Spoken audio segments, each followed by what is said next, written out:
기쁨의 언덕을 통해서 말씀 묵상에 참여하시는 여러분들 주님의 이름으로 환영합니다.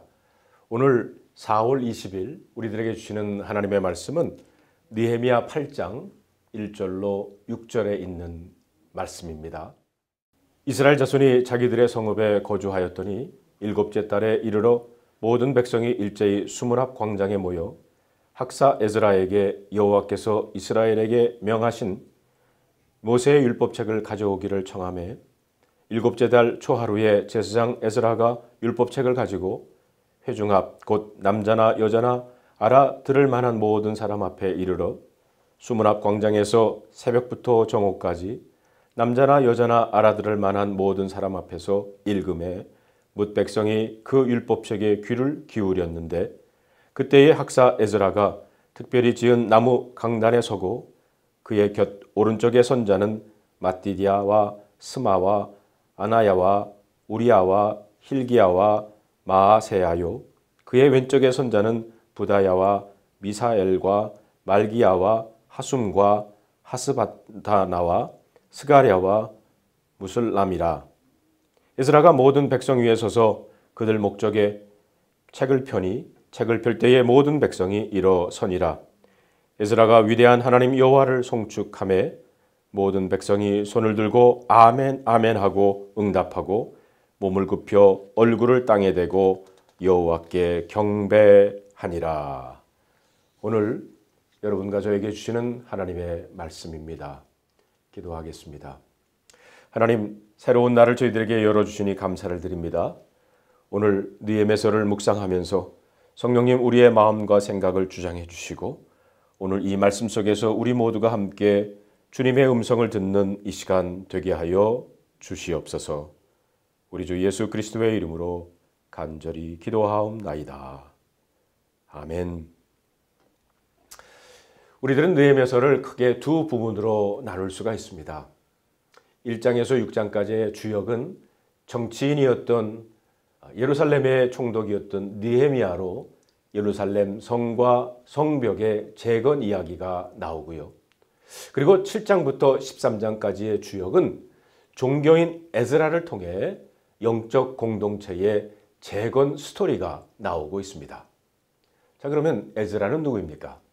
이미 우리들이 에스라서를 공부하면서 알고 있듯이 느헤미야가 예루살렘으로 돌아오기 약 14년 전에 에스라가 먼저 2차 귀환으로 돌아온 학사, 선지자, 제사장이었습니다.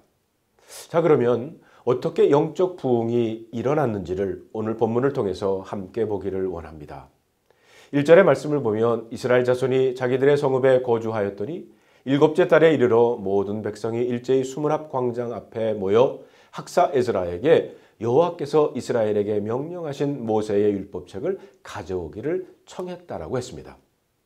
이스라엘 백성들은 학사 에스라에게 말씀을 읽어달라고 청합니다. 다시 말하면 에스라 목사님, 성경을 가지고 오셔서 우리들에게 성경 말씀을 들려주세요. 이스라엘 백성들은 예루살렘 성과 성벽이 완성되었지만 진정한 완성은 영적 완성에 있음을 깨달았습니다. 그리고 그것이 말씀에서 비롯된다는 것을 알았습니다. 그래서 그들은 에스라 학사에게 하나님의 말씀을 들려달라고 요청을 한 것입니다. 2절과 3절에 있는 말씀을 볼까요?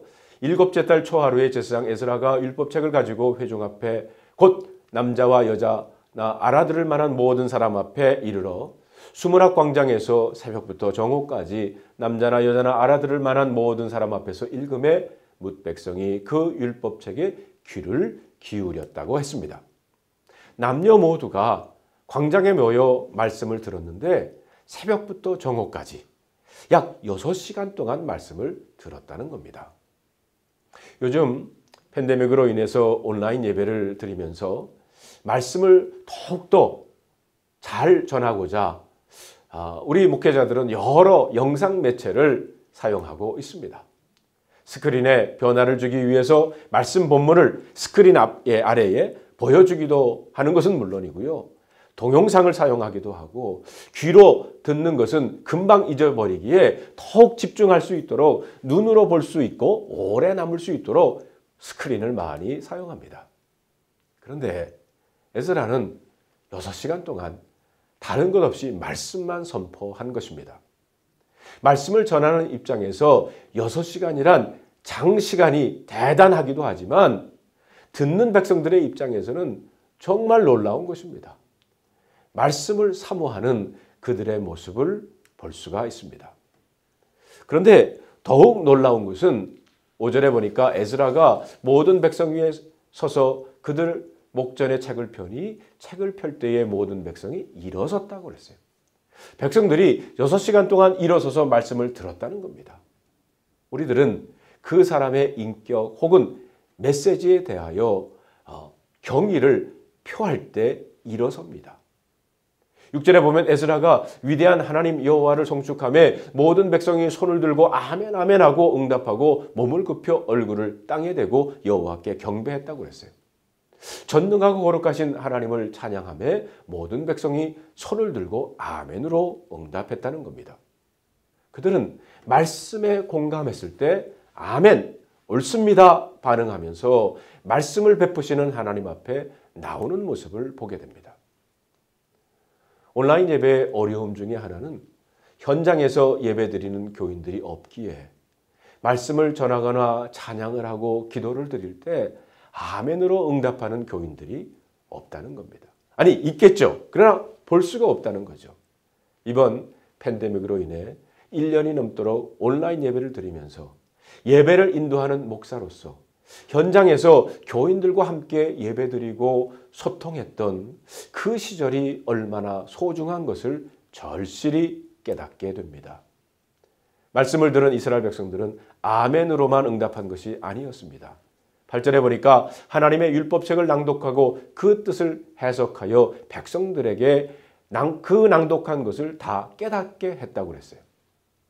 에스라와 백성들을 가르치는 레위 사람들이 말씀의 의미를 설명해 주었을 때 백성들이 다 깨달았다는 것입니다.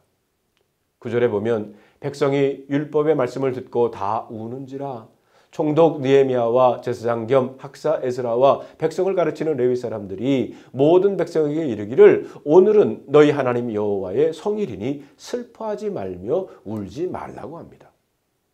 그들은 말씀을 지성적으로 깨달았을 뿐만이 아니라 율법의 말씀을 듣고 울었다고 그랬어요. 다시 말하면 감성적으로 반응했다는 겁니다.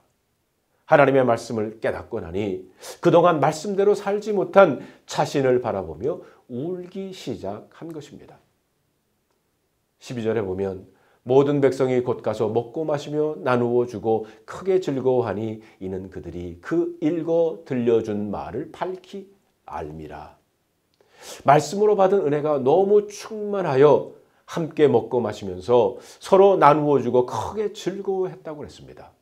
즉 그들은 말씀을 그들의 삶에 적용한 것입니다.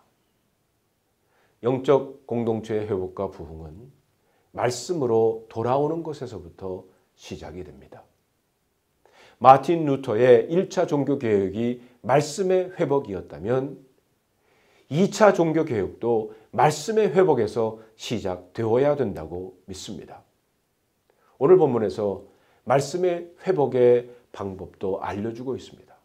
먼저 말씀을 듣고 말씀을 묵상하여 오늘 나에게 주시는 말씀의 의미를 깨닫고 그리고 그 말씀을 오늘 나의 삶에 적용하는 겁니다. 그런데 10절의 말씀이 마음에 크게 다가옵니다. 느헤미야가 또 그들에게 이르기를 너희는 가서 살찐 것을 먹고 단 것을 마시되 준비하지 못한 자에게는 나누어 주라. 이날은 우리 주의 성일이니 근심하지 말라. 여호와로 인하여 기뻐하는 것이 너희의 힘이니라. 말씀을 듣고 깨달은 하나님의 백성들의 모습은 기뻐했다는 거예요. 말씀으로 변화된 사람만이 하나님을 제대로 아는 자요. 하나님을 아는 자만이 하나님의 기쁨으로 가득 찰 수 있습니다. 하나님을 제대로 만나면 여러분의 얼굴에서 신경질과 도끼와 어두움이 빠지고 천국의 기쁨으로 가득 찰 것입니다. 사랑하는 성도 여러분, 오늘도 그런 하루가 되기를 주님의 이름으로 축원합니다. 기도하겠습니다. 하나님 감사합니다. 오늘도 저희들에게 말씀을 주시니 감사를 드립니다. 이 말씀 가운데 주님의 음성을 듣고 우리도 이제 그 깨달은 말씀을 우리의 삶에 적용하며 하나님의 백성으로 기쁨을 누리고 사는 우리 모두가 되게 하여 주시옵소서. 우리 주 예수 그리스도의 이름으로 간절히 기도하옵나이다. 아멘.